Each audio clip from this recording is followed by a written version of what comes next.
The cobbled stage of the Tour de France, ripe with bad luck, crashes, mayhem, chaos. It started in Lille, the second stage to begin in France after the Danish Grand Depart. Make sure you subscribe down below if you haven't already.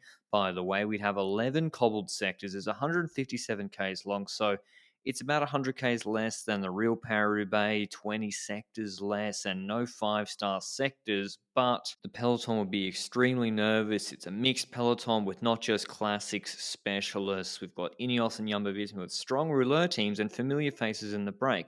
Magnus Cort, Taco van der Horn, Gujard joins them with Nielsen Powell, another EF rider, and Simon Clark for Israel Premier Tech. So a stronger break, and given 2 to 3 minutes, Wout van Aert was at the back of the race after the intermediate sprint for about 20 minutes before being involved in a crash. And this really set off a bad chain of events for Jumbo-Visma. It took a while for him to get back on.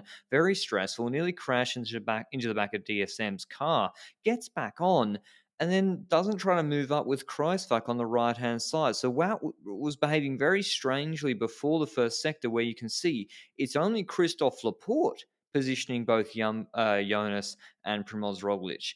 Pogacar's obviously freelancing on the right-hand side, but yeah, very odd before the first sector from Jumbo-Visma. When they get to it, Breakaway has a decent advantage of 2-3 minutes before once again you see, with 300 meters to go until that sector, 4 Jumbo-Visma fanned out because Kruijswijk's had to work hard to bring Wout van Aert back after the crash. Van Hooijdonk, I don't know why he was at the back, and Wout hadn't tried to move up. He seemed to be shaken up after that crash. But Roglic enters the first sector in really good position. He was looking good. Bettiol there, just in front of him. Pogacar moves up. Vlasov, top 10 wheel. Sturven there. But nothing really happened too much in that first sector, except perhaps the first indication of an alliance between Bettiol and Pogacar. Bauer and Pedersen go in a move. Van Hooijdonk had a mechanical, as well as Ben O'Connor for Agile Citroën. He'd never make it back on. Vlasov as well. He made it back on quickly with the peloton just fanned out. They give another 30 seconds back to the breakaway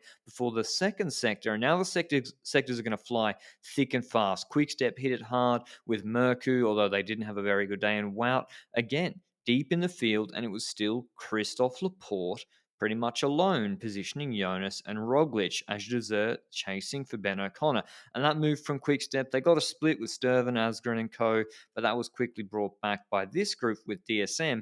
And we see second or third sector already GC splits. 4 Ineos riders make this split, and just Laporte and Roglic. Pogacar here, obviously, as well. But no Vlasov, Enric, Mas, Quintana might be here because Arkea had a stormer today. Connor Swift, Lavelle, unbelievable performance from them, keeping him safe. The breakaway kept ploughing along. Nathan Van Hooijdonk comes back to the front, but quickly overtaken by Van Baal and Thomas, and this is where the splits and chaos start to happen. Pogacar almost always first 5 wheels in every sector. Masterclass. There's a split. Danny Martinez, Enric Mas are on the wrong side of this, as well as, I believe, Wout van Aert and Steven Kruijswijk are still at the back before chaos for Jumbo-Visma. Jonas here, he panics. He dropped his chain on the inside of his chain ring, and then he demands to take the bike from Nathan Van Hooijdonk. The problem is he's a foot taller than Jonas. You see Van Hooijdonk go to Jonas' bike, and he's starting to try and he quickly gets the chain back out, and this really costs Jumbo-Visma. There's a chain of events here where Wout sees that Jonas is there. Jonas realizes the bike is too big here and calls to change bike, and he's panicking at this moment. Bora are pushing on the front in the cobbled sectors. He then changes to, I think, Kruijswijk's bike, which almost will at least allow him to pedal before he then decides actually he'll just change bike to his actual bike then. And so this takes up, and then you see actually down here, Van Hooijdonk goes and gets his original bike. This takes up a lot of resources for Jumbo-Visma and the focus of the team, and Wout van Aert actually has to drop back to bring back Jonas, and maybe if he just put his chain back on, he would have been back in the group, or they wouldn't have had to drop so many riders back. And the problem was, Roglic was in that group looking good with Laporte at that point when they dropped the entire team back for Jonas until disaster strikes. The moto clips this hay bale. You see it move as he went through. Kung then has to avoid it. He clips it. And then I think either Roglic or Ewan or someone, both of them, hits it. They go down hard. And this is what we weren't hoping for. Jumbo with Wout actually and Jonas go past. And you see this is Primoz Roglic walking to the side, going to get a chair to put his dislocated shoulder back in place. But the whole team of Jumbo is pacing back Jonas so they can't drop back. So he has to ride then Roglic on his own for a while. Jack Haig crashes out with maybe a broken wrist. So a huge shame for him 2 years in a row at the Tour. Ewan also not looking good, involved in a crash. But Roglic, at least, he seemed to have two hands that were functioning. They were able to hold onto the bike straight away. And this is one of the weirdest parts of the day. Alberto Bettiol, you see him here, goes up to Pogacar, talking to Pogacar on his right-hand side. I think he's got Uran in the group behind. He's got two teammates in a group of 5 ahead in the breakaway, 124 ahead. And he goes ahead, starts smashing for Pogacar whilst looking back the entire time to check if Pogacar's on his wheel. Super weird. Don't really understand it. Maybe he was trying to create a split so he could bridge across. They got marked by Bora, Sharkman, Vlasov and co. And Wout's bringing back Jonas about a minute behind that group, making good headway.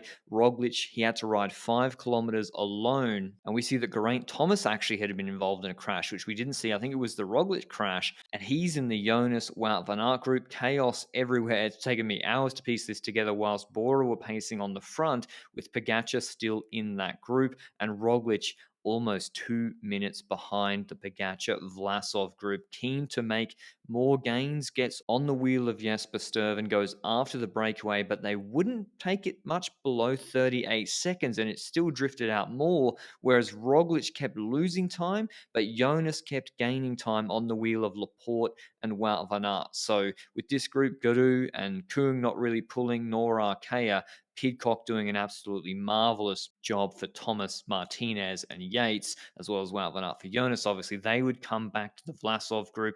Pogacar would take 13 seconds, largely thanks to Stuyven keeping on pushing in the last 5 kilometers, despite the breakaway being a minute ahead of him. You got Bettiol and Stuyven, big help for him today in gaining that time, but it was only 13 seconds as Nielsen Paulus attacks the break with 1k to go, like the Valentin Ferron move in Criterium de Dauphiné. Not a bad move, but Bosenhagen closes him down, and the man who was out of contract, picked up on a 1-year deal, Simon Clark, the Australian, wins the stage for Israel Premier Tech. Unbelievable win for the Australian and for the team, thoroughly deserved, with Pogacar coming in about 53 seconds behind him, 13 seconds ahead of the Van Aert group, but 2 minutes plus ahead of Primoz Roglic. Simon Clark wins the stage ahead of a distraught Tucker Van Horn and Bosenhagen third. The break worked really well, so really excellent job from all of them.